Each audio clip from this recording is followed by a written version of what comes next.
فرشتے اللہ کے بندوں کے لیے دعا کرتے ہیں، کبھی رحمت کی دعا کرتے ہیں اور کبھی لعنت کی بھی دعا کرتے ہیں، لعنت بھیجتے ہیں۔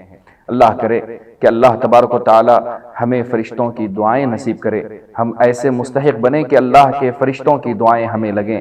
ابن بطال رحمہ اللہ نے صحیح بخاری کی شرح میں نقل کیا ہے کہ جس انسان کے گناہ زیادہ ہو جائیں اس کو چاہیے کہ فرض نماز کے بعد اپنی جائے نماز پر بیٹھا رہے، کیونکہ فرشتے اس کے لیے دعا کرتے ہیں، اللہم اغفر لہ، اللہم ارحمہ، اے اللہ تو ان کی مغفرت فرما، اے اللہ تو ان پہ رحم فرما۔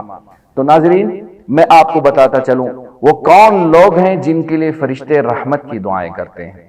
نمبر ایک، سب سے پہلا وہ شخص جو نماز با جماعت کا انتظار کرتے بیٹھا رہے۔ جو نماز با جماعت کا انتظار کرتا ہے فرشتے اس کے لیے رحمت کی دعائیں کرتے ہیں۔ نمبر دو، جو اگلی صفوں میں نماز پڑھتے ہیں فرشتے ان کے لیے رحمت کی دعائیں کرتے ہیں۔ نمبر تین، جو صفوں میں دائیں جانب کھڑے ہوتے ہیں فرشتے ان کے لیے رحمت کی دعائیں کرتے ہیں۔ نمبر چار، جو لوگ صفوں میں مل جل کر کھڑے ہوتے ہیں، اختلاف نہیں کرتے، ایسے لوگوں کے لیے فرشتے دعائیں کرتے ہیں۔ نمبر پانچ، ایسا شخص جو نماز با جماعت ادا کرنے کے بعد اپنی جائے نماز میں بیٹھا رہے تو فرشتے اس کے لیے مغفرت اور رحمت کی دعائیں کرتے ہیں جب تک کہ اس کا وضو ٹوٹ نہ جائے یا وہ اپنی جگہ سے اٹھ نہ جائے۔